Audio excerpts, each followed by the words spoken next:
Everything about this game is either worse or better than the original. Nothing is about the same.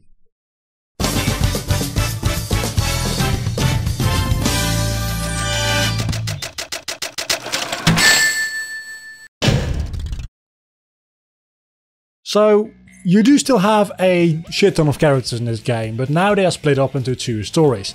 The hero story and the dark story, rather than every character having its own campaign. The game is very much designed for you to start with the hero story, so let's do that. And immediately we get to Cities Escape, which is one of my favorite Sonic stages of all time. And honestly, I do like the Sonic Generations version of this a little bit more because, well, actually it works better. But this is the original, so just listen to the music, have fun, and get into the game. And what I mean with the Sonic Generation version actually works is that the engine here doesn't allow for things like drifting yet, which makes cutting corners on the skateboard really kind of annoying.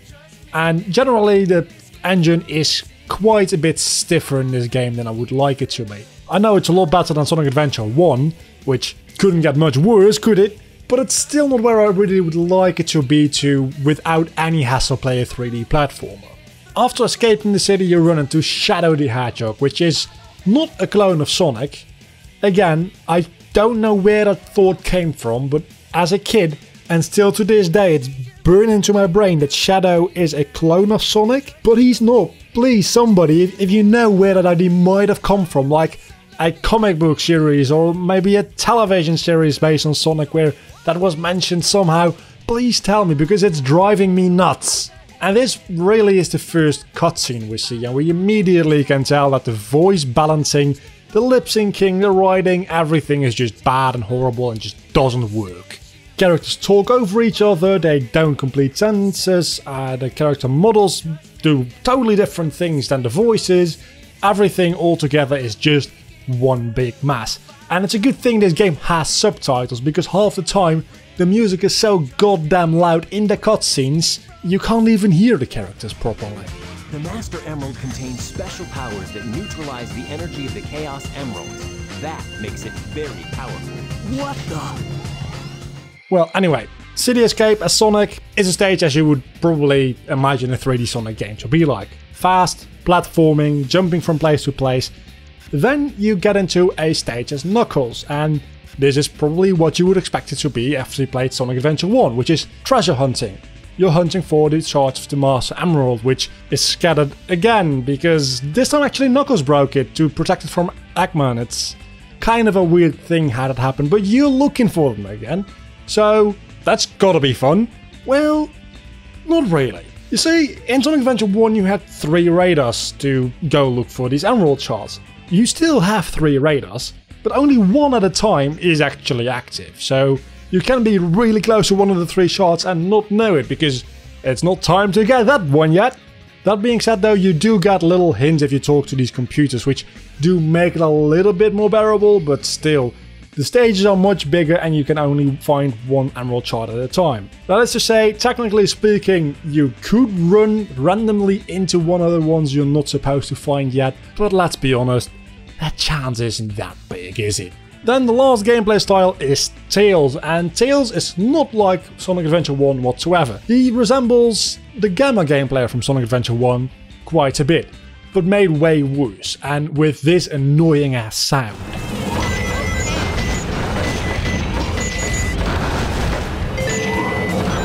It's slower, it controls worse, the level design isn't as interesting. Pretty much everything about the Tails gameplay is worse than Gamma. If you literally replaced the Tails levels with the Gamma levels from Sonic Adventure 1, this game would be better, even though it wouldn't make any sense story-wise, of course. Tails really drags this game down. Knuckles I can live with, especially if you get to know the stages a bit and the hints really do start to help because you pretty much know where to go. But Tails really drags this game down, I can't mention that enough. It's really, really bad. Luckily though, we can get back into Sonic after this. And we run into Shadow, which results in you fighting him. And here they're talking about being a fake hedgehog, or is the other one a fake hedgehog, which makes me think even more that he's got to be a clone, which he isn't.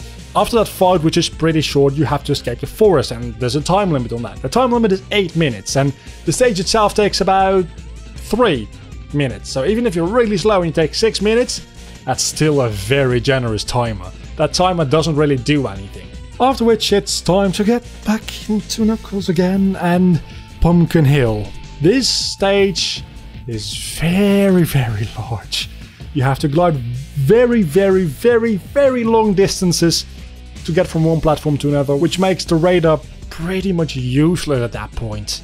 So far everybody has been doing pretty much their own little thing, and this is where the stories kind of collide, because Eggman has a Death Star kind of weapon and blows up half the moon. This just so happens to be around the same time Tails, Sonic and Knuckles also meet up, and for some reason Amy is also there. You never get to play as her, god thank, because that was horrible in Sonic Adventure 1, but you decide to work together from here on out.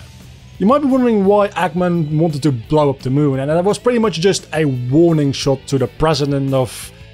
Is this the United States? Japan? I thought we were on Mobius, not Earth. Anyway, it's just a warning shot to warn the president of whatever this country is that Eggman wants to rule the world, and if he doesn't get to rule the world, he'll just blow it the fuck up. Then, as Tails, you follow the president in a racing level? You know, this game doesn't make a lot of sense, and it throws a lot of weird things at you, but out of all of that, I kinda dig the racing thing. I really do. It controls better than regular gameplay for most characters, which is kind of sad. Well, anyway, you find out you have to go to Egypt because Eggman's got a space shuttle that'll take you to his Death Star thing, which is, by the way, called the Ark. Why the hell it is in Egypt, I have no idea. Knuckles just came from Egypt and now he has to go back. Are we close to Egypt? Is that it? Because this city doesn't look anything like North Africa. Not that I've ever been to North Africa, so how would I know? And now you have to get into a stage as Knuckles where you don't find emerald shards. No. You have to find 3 keys. And still works the same way. I've got one radar at a time and this is a very big stage. But now there's walls everywhere, so you can't just glide from one part of the stage to the other part of the stage. Luckily though, the hints you get in this part are a little bit more forgiving and just point you in a more specific direction. Unluckily though, there's a lot of secret rooms in this level, which means that you won't be able to really find the key pieces because you have to dig through walls to get to these rooms, and if you're just climbing that wall, your radar doesn't really do anything. And then when you climb through the wall, it goes haywire all of a sudden because you're standing literally on top of a key pretty much. Little things like that make this level hell on earth and way more difficult than it needed to be. But you get into a boss fight right away, as Knuckles, against this ghost, and honestly, it's a pretty good boss fight. I don't dislike it, as a matter of fact. I quite enjoy doing this boss fight. It's a shame though, because right afterwards you fight another boss fight with Sonic. This is a sandstone golem thing, and this boss fight is infinitely better. So that kind of overshadows Knuckles' only good moment in this game.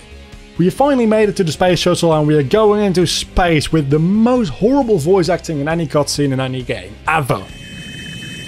What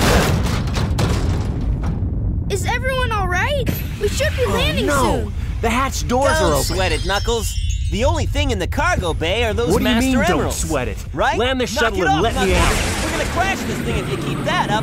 Oh no! After we land on the space colony Ark, Tails shows us he's got a fake Chaos Emerald he somehow made.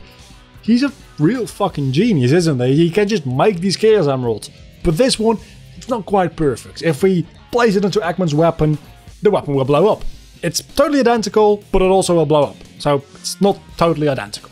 While trying to get to the core of this weapon to place the emerald in there, suddenly here there's a lot of enemies that look like Chaos from the first game for some reason. It's never really explained, and it makes no sense at all. But okay, they're here and they're annoying, so yeah, we're pretty much Chaos. And there's this little part in Tails' level on the Ark where you don't have any gravity, but you can like keep walking, kind of. It makes no sense whatsoever. This is not how physics work. I know it's just a game, but this is pushing it a little bit too far. I want to mention, they brought Amy along for this entire thing while she's not really doing anything, and they even brought her along into Space Colony Ark, which, why would you ever do that? And there's a really good reason not to do that, because she and Tails get kidnapped by Eggman. Why bring Amy in the first place? We can't worry too much about that because we need more Knuckles in space. And luckily after that we're done with Knuckles, we just need to fight Rouge the Bat, which is somebody from the evil team, to end off his story arc. And finally, after what feels like 10,000 years, we are back to a Sonic level. Oh my god, it's so good. And then they decide to pull some Mario Galaxy shit again, because that went so well in Sonic Adventure 1. Admittedly, it works a little bit better here, but still, not really. I mean, it's designed well, honestly. I mean, because of the gravity and the different sides of the blocks you're walking on, there's a lot of gameplay confined to a very, very little space, which is very well designed in my opinion. But the gameplay just doesn't really do it for me. And then Sonic gets to Eggman to free Tails and Amy, and he tries to trick Eggman into taking the fake emerald, but then Eggman is like 300 steps ahead and he tries to trick them into admitting it's a fake emerald, and they do, and then Sonic gets shot into space and blown up, but he doesn't actually get blown up because he can use the chaos control, which he learned from watching Shadow do it literally once with a fake emerald, which should not be possible, and then he survives. Yeah, that all happens. And then in the final stage, which is, by the way, is very awesome, don't get me wrong, it's one of my favourite stages in the entire game, but I did a lightspeed dash into a bottomless pit, because why? And then finally you get the final boss fight, Sonic vs Shadow, and that ends off the hero campaign. Then you get the credits, of course, and for some reason you get a trailer for the Dark Story, which, why? So the game really wants you to play this Dark Story because they even made an entire trailer for it, so just let's do it. And you'll immediately be able to tell that the gameplay is exactly the same. Shadow is Sonic, Eggman is Tails, and Rouge is Knuckles. Which means I hate Eggman, which that makes sense. And the other two are okay, which means that Rouge is not too bad. Actually, Rouge is a bit better than Knuckles, I'll get into that in a second. And Shadow is really awesome. The Dark Story starts earlier in the timeline than the hero story, because Eggman actually breaks into a military base and frees Shadow from his sleep there. So we're in the hero story, we run into Shadow immediately at the beginning. We're starting a little bit earlier here. And this part of the story has a lot more, well, story to it. The hero part is the usual, oh, we're heroes and we're trying to stop the bad guys and those three are working together and we are working together and we need to stop them. And this actually has some much more interesting narrative and emotional undertones. Shadow is not a natural life form whatsoever. He's not a clone, don't worry, he's not a Sonic clone, but he is the ultimate life form created by Dr. Eggman's grandfather. And in the hero story it might seem like the bad guys are working together, but really they're not. In the Dark Story you see they're all doing their own thing, and well, it just so happens that they're all in the same place at the same time. As well as Eggman clearly isn't the leader of the group. If anybody is the leader, it's Shadow, which that's not how you perceive it in the hero story, so that's a really good, almost twist they give you. It is not related to anything, but when Eggman comes back to his pyramid base, he watches the news. And the news has a really bad, and I mean really, really bad, fake British broadcast announcer. Newsflash. There has been a break-in at the Federal Reserve Bank today. Mysteriously, the only thing that was stolen was the Chaos Emerald. According to eyewitnesses at the scene, the suspect was identified as the world-renowned hero, Sonic the Hedgehog. The suspect was seen fleeing the scene, destroying the reserve's guard robots in his path. Stay tuned for more details. Like the work of Shadow. Meanwhile, in the actual story, Shadow is having flashbacks of a girl named Maria, which he promised something to her, and that seems very important to him. After playing through a few stages in this Dark Story, you can immediately tell the level design is a lot better in this one. I feel like they knew you would be playing this after the hero story, so they throw a lot more things at you and it's a lot faster paced, especially for Shadow. And honestly, there's a lot more options I feel like, and even with Rouge there's a couple of gimmicks thrown at your way, and honestly, just as a whole package, it's designed way better. The level design, the gameplay design, little, and I really mean little tweaks, which make it from a decent okay experience to actually really, really fun. For instance, Rouge's key hunting thing, she also has one, I don't know why, but she also has a key hunting level in the same area as Knuckles, but it's a different kind of level, which is slightly better. Not that much better to be honest, but it's slightly better, and especially the one in space which she goes to later, Rouge's one is far more interesting than Knuckles' one. And there's only one instance in the entire game of you playing the same character twice in a row as far as I could recall, and that's Eggman twice. Sadly, I would have preferred Sonic or Shadow twice in a row, but I guess I'll have to sit through this and play as Eggman for the next 5 million years. In between the two levels though, you do get some story about him wanting to blow up the Earth, and the entire plot we already pretty much knew from the hero side of the story, but now from his perspective. And then you play as Rouge, which this is probably one of my favorite levels in the game. It's not very easy per se, but you play with a time limit of 5 minutes and you have to find 3 Chaos Emeralds. And other than the fact that I like the idea of you hunting Chaos Emeralds other than Master Emerald shards, and well, I guess keys are something different, but I am traumatized by Knuckles, so having something that's not related to something bad in my mind and something that is still new, Chaos Emeralds, I really like it and it makes sense for the story as well, so you go guys.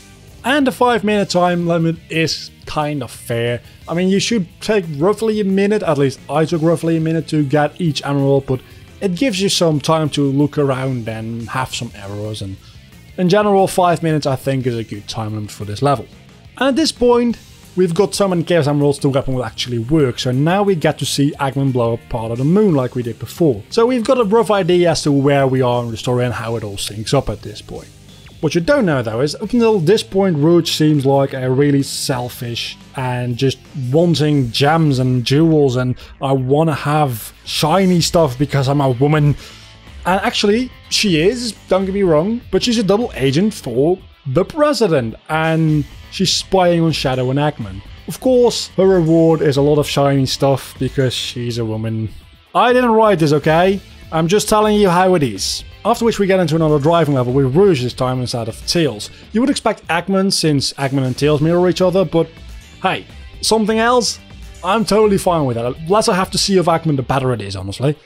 And this driving level is actually a lot more complex than Tails' one, which makes it better in my book. And this is what I mean with, they're probably meant for you to play the hero side of the story and then the dark side, because this is actually not only more complex but also quite a bit more difficult. Tails' one, it's pretty hard not to get it.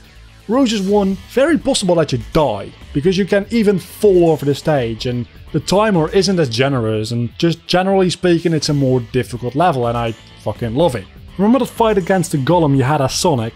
What if we made you fight that same enemy, but as Eggman instead? You know what happens when you do that? You get a really bad boss fight, which is annoying, tedious, boring, and the biggest difference between the two of them is Sonic falling into quicksand can get out for some reason. Eggman falling into the same quicksand is instant death. That just bothers me. And just like Knuckles' last level was in space, Rouge is now also in space, and I talked about this before, but this is actually way better than Knuckles' version of this. The only thing that annoys me, and I don't think it's a bad design thing, but I just think it's annoying, is that the hints the computers give you are inverted in this one, which means sometimes they might actually physically be needed to read backwards, but sometimes it also says you need to go to the bottom of the stage, and then it actually means you need to go to the very top of the stage. And even though Omichao tells you they are inverted, it still doesn't always register with me, so I spend like 5 minutes maybe looking around the bottom part of the stage, which I might add is very dangerous because it's a bottomless pit, and then I realized, oh fuck, it's inverted, of course,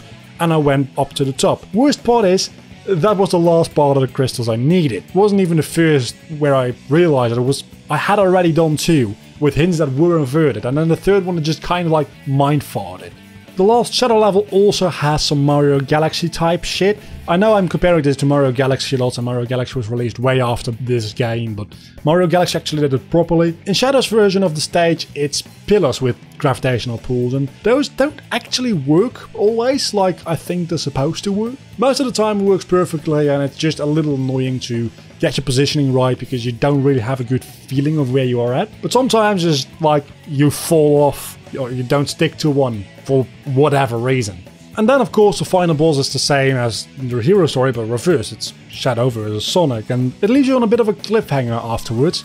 So you get another trailer for the final story of the game. Yeah, there's not just 2 stories, there's a third. Luckily this third one isn't anywhere near as long as the other 2.